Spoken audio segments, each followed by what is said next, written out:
Hello, hello. If you are new here, I am Mindy. I am just an average, regular mom in her 40s. I've been married to my husband, Daniel, for almost 20 years, and we have 3 children who are 12, 13, and 16. So we're basically in those teenager homemaking years. And let me tell you, it's a great season of life, but it's definitely different than when the kids were younger. I feel like there's not as many of us like older moms kind of in the teenage years here on YouTube. There's a lot of mom lifestyle vloggers who have younger kids. So I try to make videos where I just share some of the things I'm doing in the day-to-day to tame the chaos in our household, primarily here in my kitchen. And this is the third video in a 4-week series where I am showing you exactly what I purchased at the grocery store, how I'm using it to feed my family across a week, and what I paid for it, how that affects, our overall grocery budget. And my intent is to see how that works out over the course of about a month or so in just our,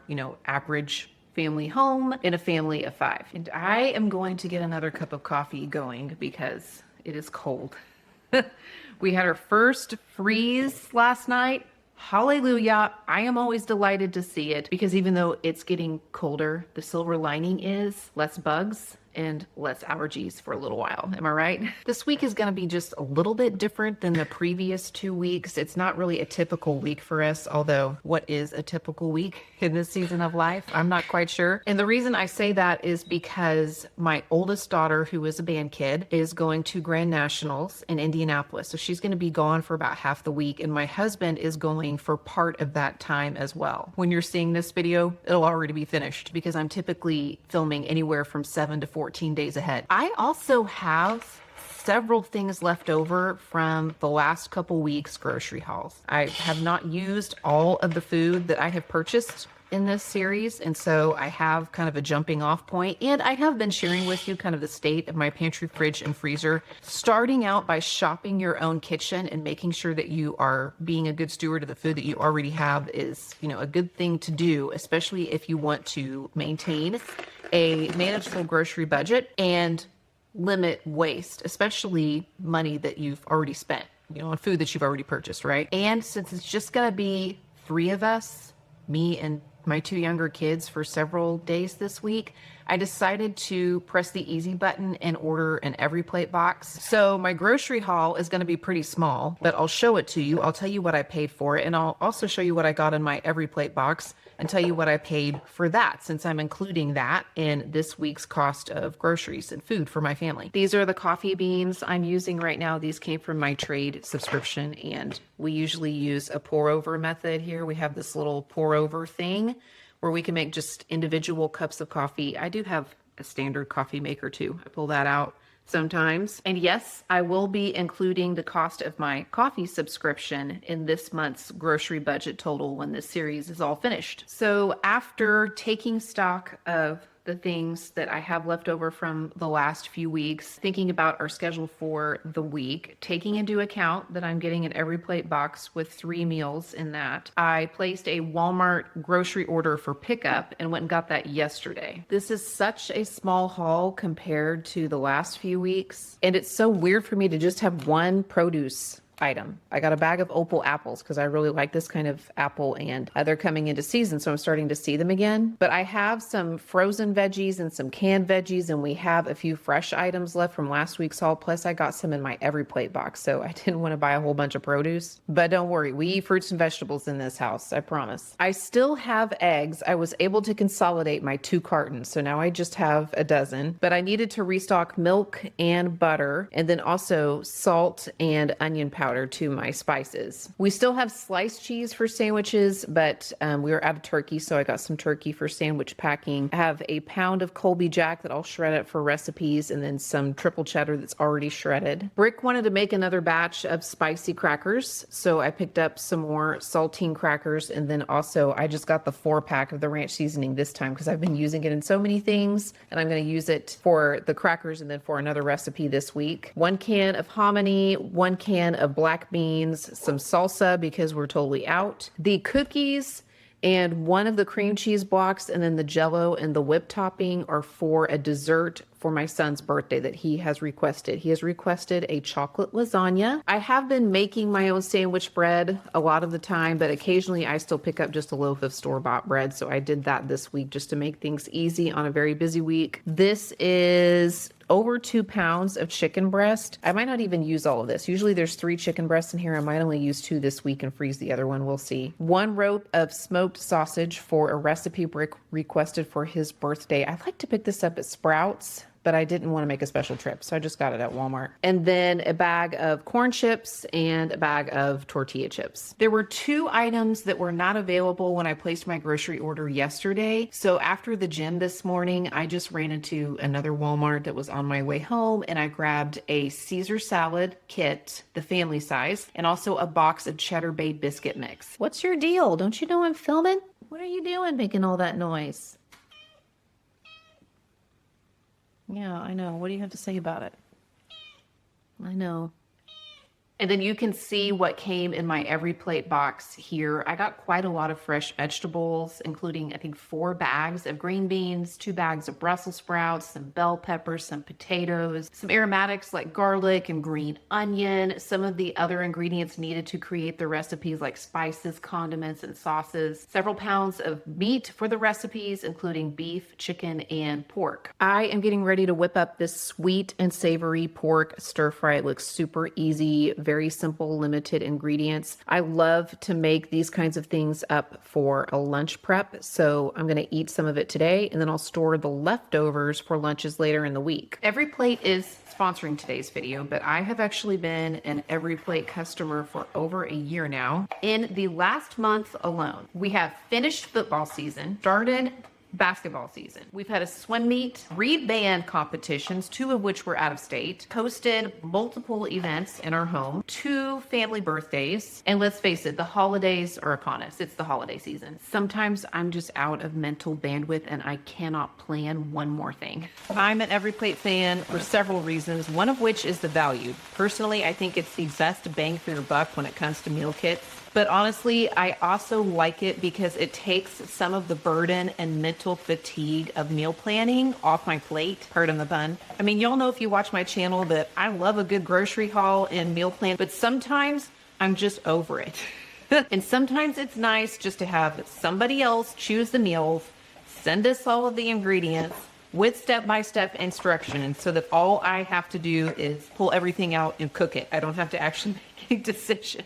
But if you do like making decisions, you can go into your Every Plate account and choose from their selection of meals that they offer each week. The recipes are rotating, so they're offering different things from week to week, and you can select the ones that are coming to your door. If you are thinking about trying Every Plate, they have a fantastic offer today. You can get 50% off your first box plus 10% off another month when you use my code CMindyMom50 at everyplate.com, or you can visit the link in the description box below. Again, that is CMindyMom50 at everyplate.com, or just follow the link in my description box to get 50% off your first Every Plate box plus an additional 10% off for another month. And thank you again to Every Plate for taking a little bit of the planning off my plate this week and for sponsoring today's video. I'll share with you exactly what I paid this week for my Walmart haul and for my Every Plate box, but first I want to talk about the meal plan. Typically, I plan 5 dinners a week because they usually yield leftovers. We have things sometimes that are unexpected that come up in the schedule. Maybe the kids get invited to a friend's house, or they're at a school activity or a church activity where they're getting fed. So we always have like leftover servings of things that we can eat throughout the week for lunches, and then usually a night when we just kind of need to clean out the fridge, so to speak, right? Just use up the leftovers. And then usually at least one night a week, we will either eat out or pick up a pizza or a box of tacos or something. And typically that comes out of a different line item in our budget called recreation. But even if we aren't doing that, I usually would plan to do something with minimal effort from my kitchen, like some of the soup or the mac and cheese that we have that I've purchased in previous grocery hauls, or just, something that doesn't require a whole lot of cooking or prep work, just to have a break from cooking. Tonight, everybody has something taking them out of the house in the late afternoon or evening. So I need something that I can get going earlier in the day and then keep warm across the evening, because everybody will be eating in shifts. And I'm sure that some of you out there understand exactly what I mean when I say eating in shifts. So I'm just doing a tried and true family recipe. It's chicken chili in the crock pot.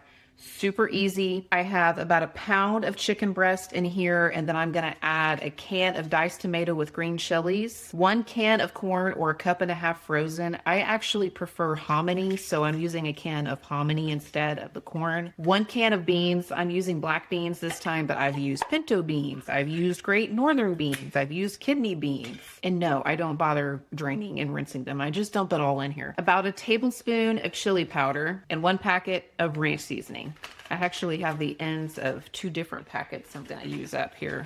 And I actually add about a cup, maybe a cup and a half of water. Depends on how soupy you like your chili. Do you like it really thick or you like it like a little thinned out? And now I just let that cook on low for about 6 hours, high for 3 to 4. Take the chicken out, shred it up, and put it back in with about half a block of cream cheese. Just stir that in until it's creamy and combine with the rest of the ingredients. We serve it with chips and a little shredded cheese.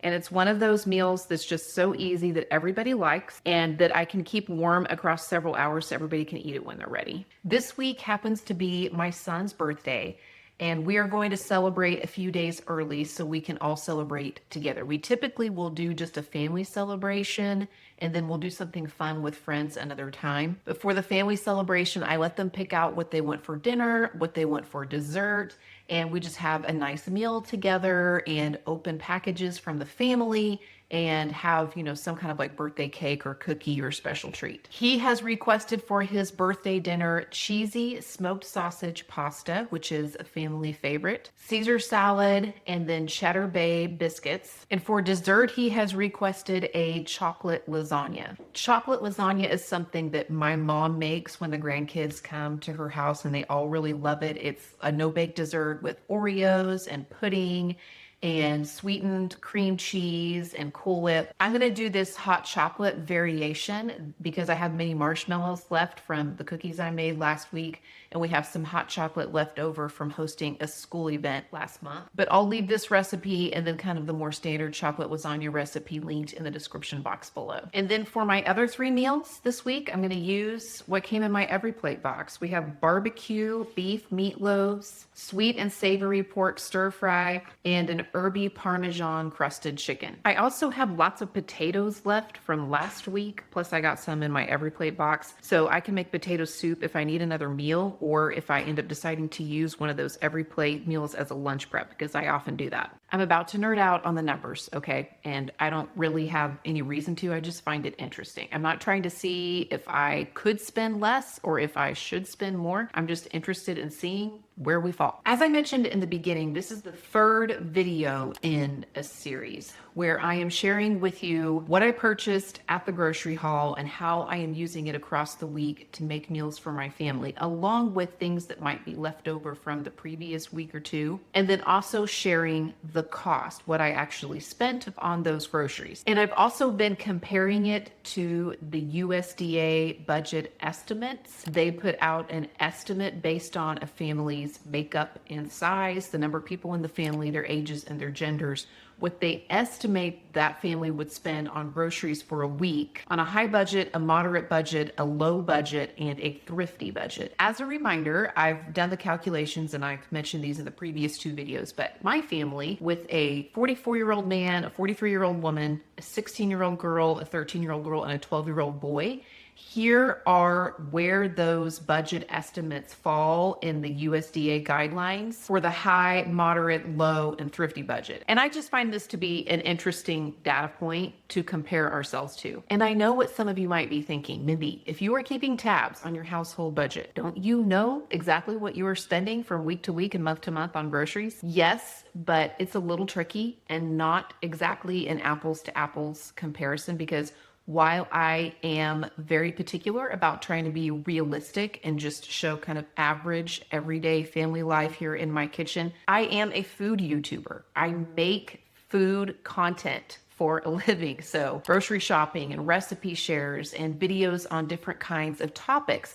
So sometimes those videos that I am making for my business dictate the grocery purchases. So in other words, this is an interesting touch point for me too, because these are the only videos I'm making for these 4 weeks. So it's interesting to see where we fall when I don't have any extra assignments or extra videos that I'm making. I'm solely making a video about the food that I'm purchasing for my family kitchen, given our schedule, given the time that we have, and that's the food that we're consuming. So in the first week of this series, I spent $253.98 at Walmart, and that put me actually a little bit below the thrifty budget. The second week, I spent $296.34 at several different places. I went to Aldi, I went to Walmart, and I had a Thrive Market order. So even though I spent more, it still put me in the low budget category according to those USDA estimates. This week, my total at Walmart was $81.67.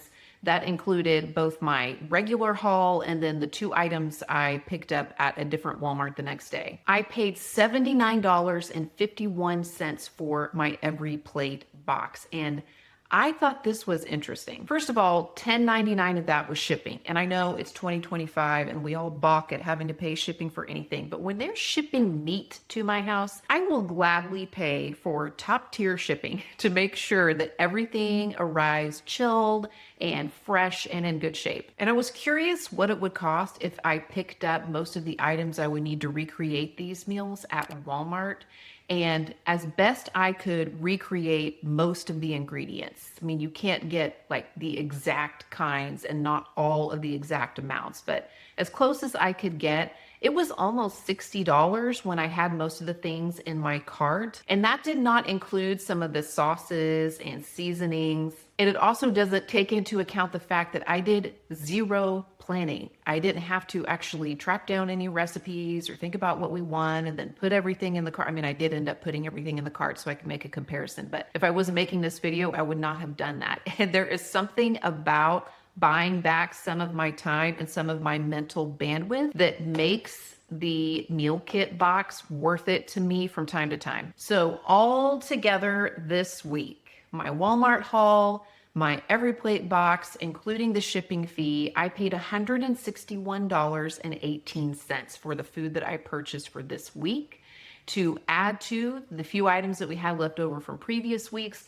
and make meals for my family for the entire week. I think that's pretty good. I can live with that, especially considering the fact that I bought myself some convenience this week, not just with my Every Plate box, but with a few of the items that I purchased at Walmart for meals. Thank you again to Every Plate for sponsoring today's video. If you missed the first 2 videos in this series, I'll leave them right here so you can check those out if you want.